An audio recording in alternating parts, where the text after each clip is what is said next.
Happy Halloween, everyone!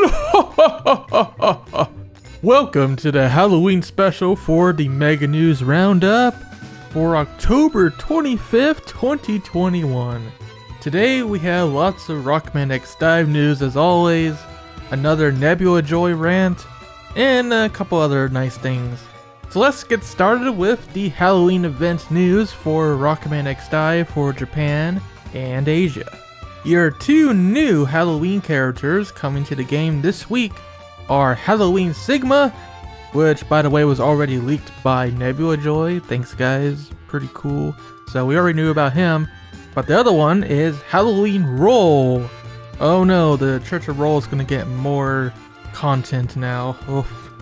Let's talk about him. Halloween Sigma's design is based on Dracula with a bit of a demon vibe to it. He's even got devil horns going on, and overall it looks quite cursed. But in a handsome way too. Maybe it's the chin.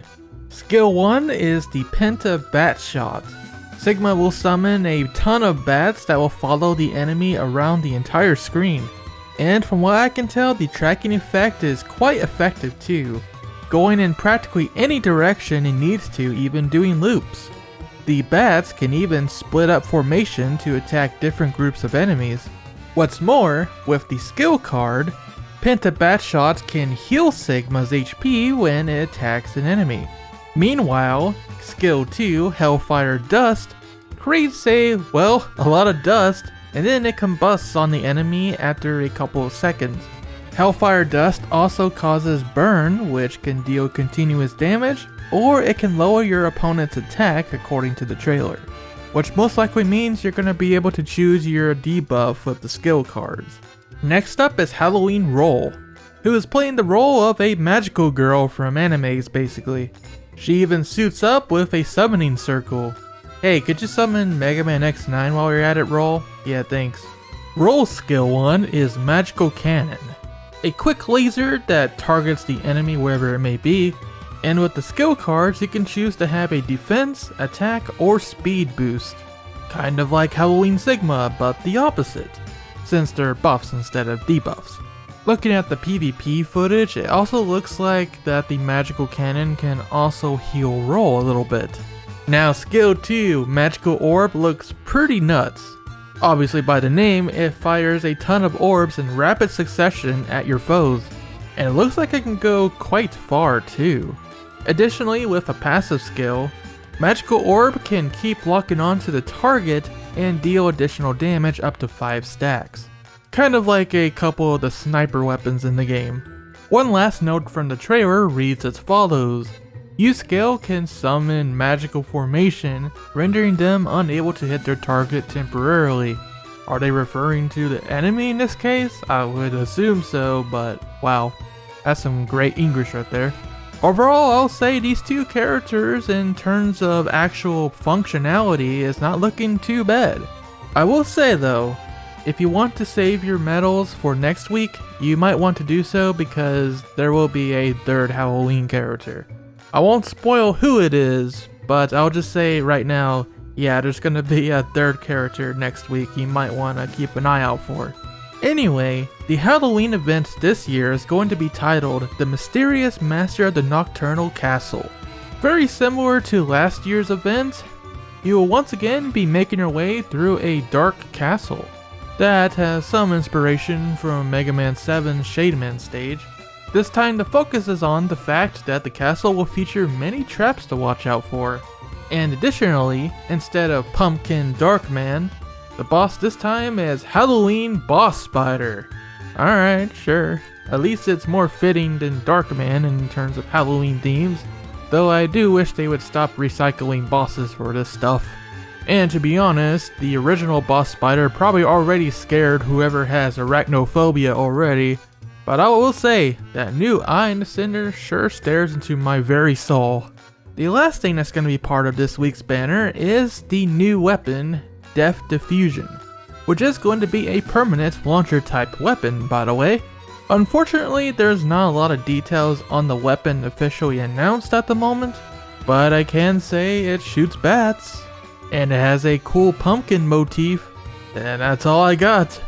The new Halloween Party Night banner will be live on October 27th and will be going on for a whopping 2 weeks until November 10th.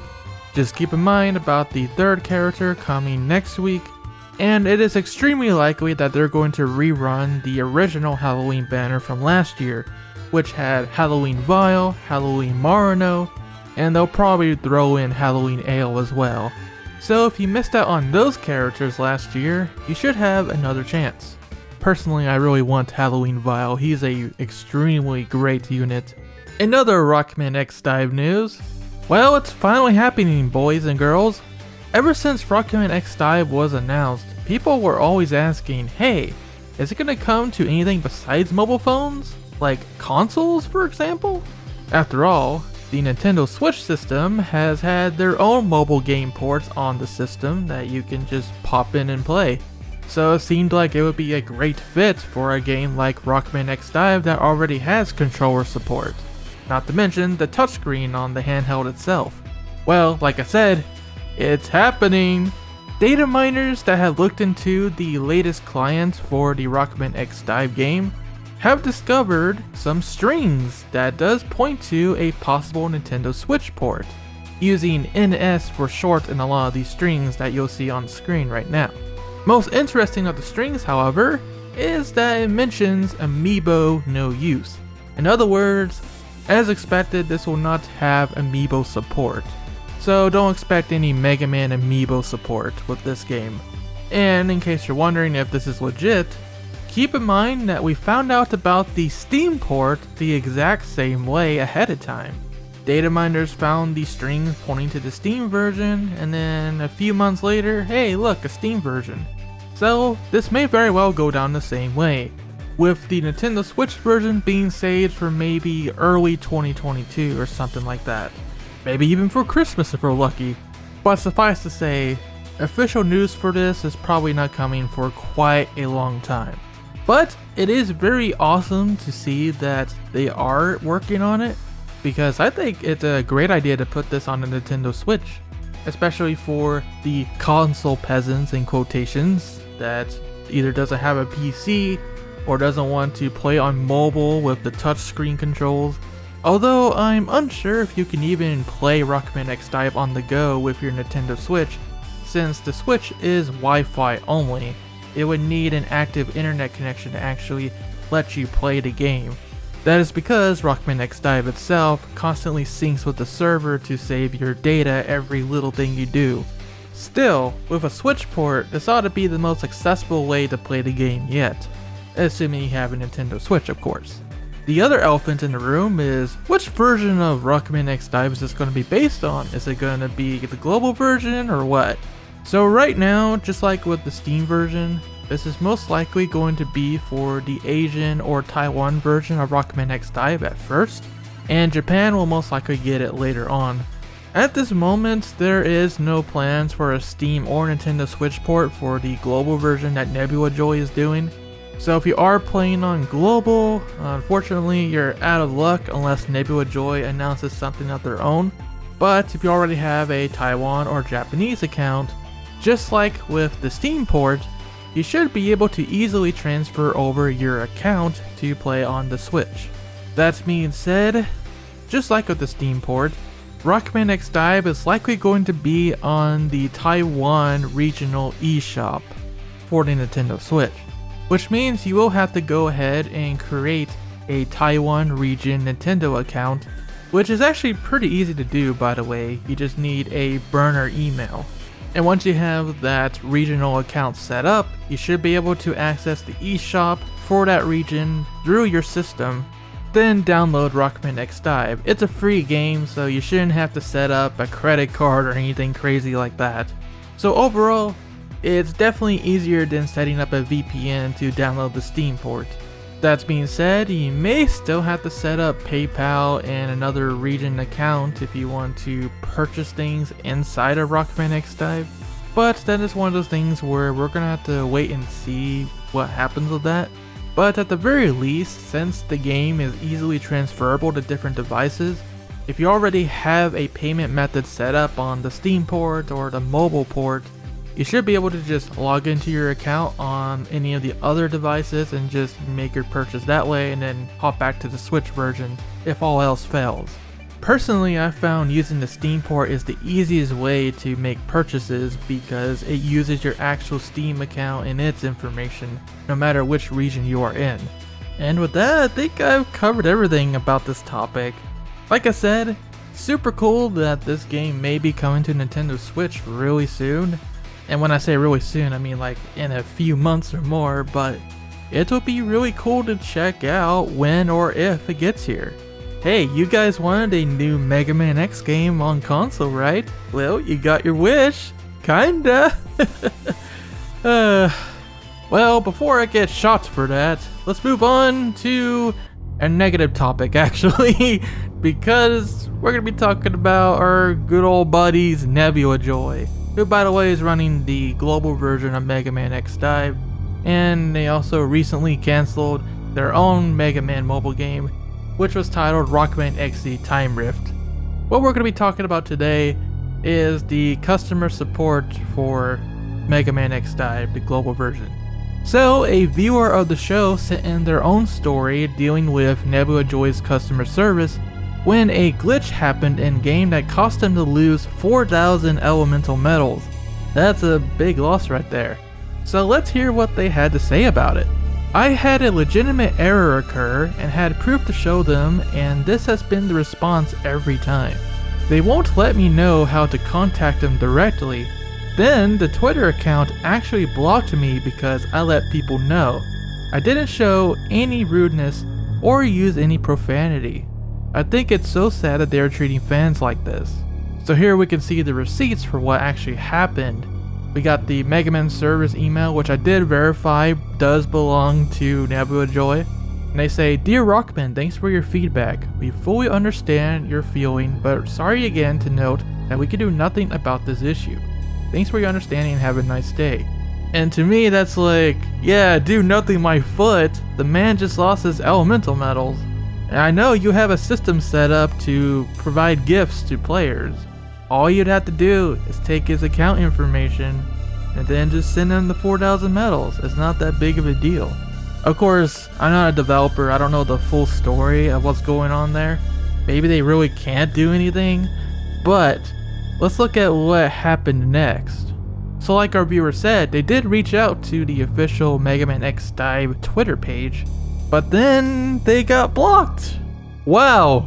Like, you see it right here. He legitimately got blocked by them. What the heck? That's a great way to treat your customers.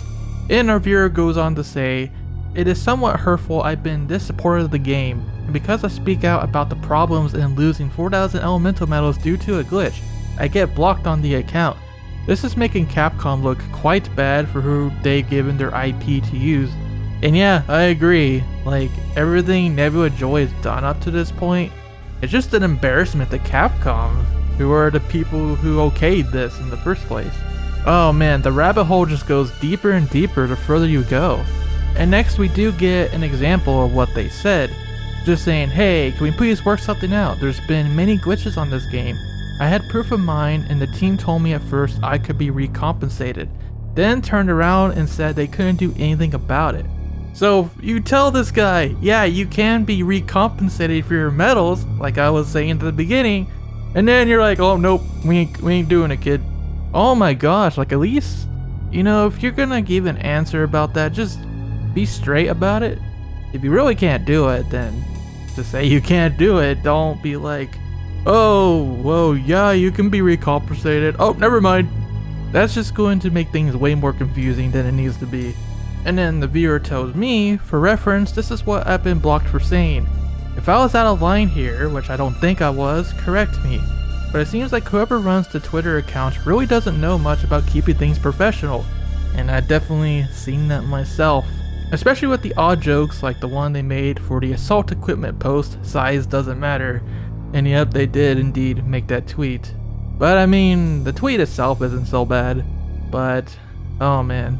Yeah, marketing for Mega Man X DiVE Global that we covered in the past has definitely been very, very questionable. Now, we did eventually get our dear viewer here unblocked by the Twitter account. But unfortunately, that came after they accused our dear viewer of blaming Capcom for everything, which wasn't what they were doing, by the way. They were just saying, by association of what you're doing, you're making Capcom look bad. They weren't saying Capcom is at fault for anything.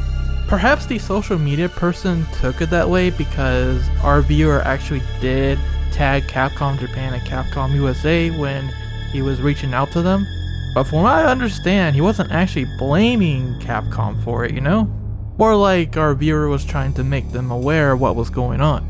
And then, by the way, this is what our viewer said after I told him what happened. I seem to be unblocked, thank you so much. Hopefully more people can be vocal though. I've seen them recompensate other people, but I'll just let it go at this point. I wasn't blaming Capcom USA, I was just trying to get their attention. Just trying to draw attention to how this Mega Man game is being handled. It is a very bad look for the IP. And yeah, I definitely agree with that 100%. For the time being though, I will restrain from sharing my opinion on the Twitter post, even though I do believe they weren't in any way hateful or a cause for being banned. It's a shame I have to feel this way about a game I like so much, especially with an IP like Mega Man, which means very much to me. And yeah, do I really need to add more onto that? The way this person was treated for losing 4,000 EMs and then reporting it was pretty wild, to say the least. Going from promising to recompensate them to saying they can't do it, and then blocking the user on Twitter when they reached out to them and Capcom about it. It's been mentioned here during this whole story, and I've seen examples of this myself outside of this story, but it definitely comes across as the people in charge of this don't really know how to deal with communicating with other people and dealing with issues, and that's something they definitely need to work on.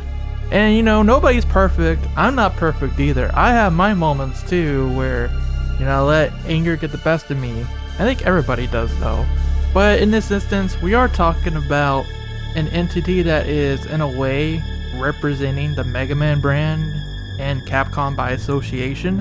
And to act this way in an official capacity, it's not a good look. And I do think there's a lot of improvement to be made.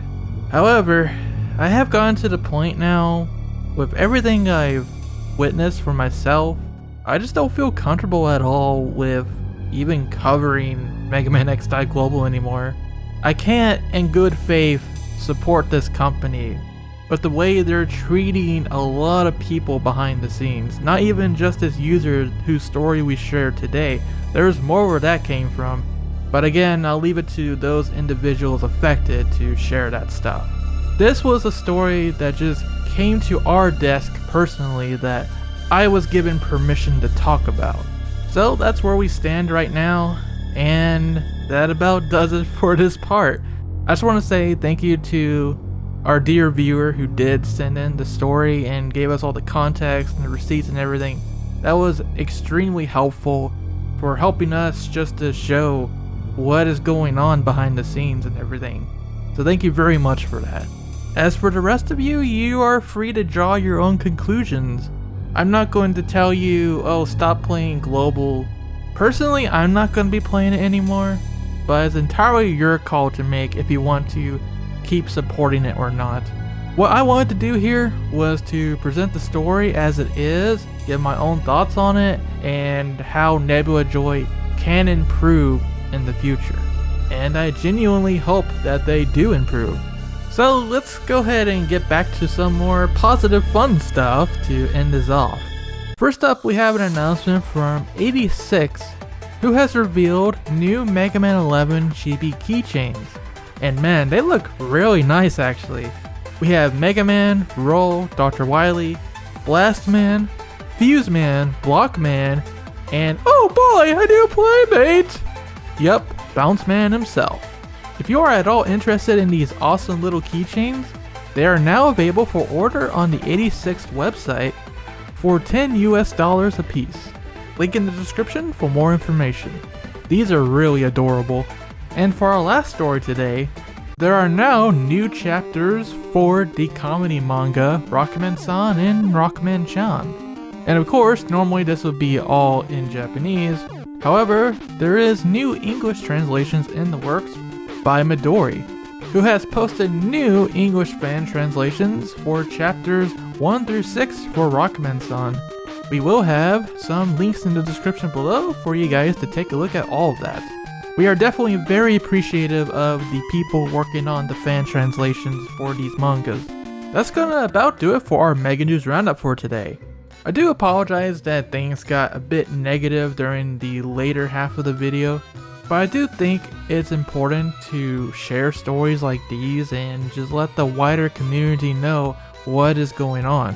With that said though, I do want to give a shout out to our good buddies at Rockman Corner for breaking the story about the Nintendo Switch port Datamined, and for helping our viewer who came forward to us actually get unbanned from the Mega Man X DiVE account. They've been a big help to us behind the scenes, so definitely go and support them as well. And thank you once again to the viewer who shared the story with us.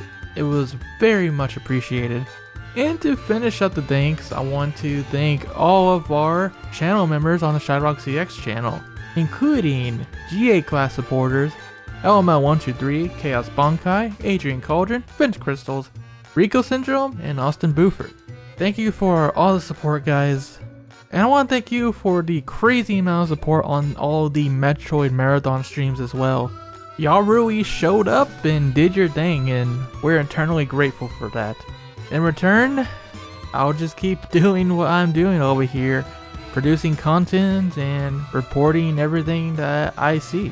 Stay tuned to ShadowRockZX for more Mega Man, more streams, and more shenanigans. And we also need to do Gunvolt Chronicles Luma's Avenger X2 at some point. There should be more updates of that coming up in a couple days, so let's see if I can finally catch up with those.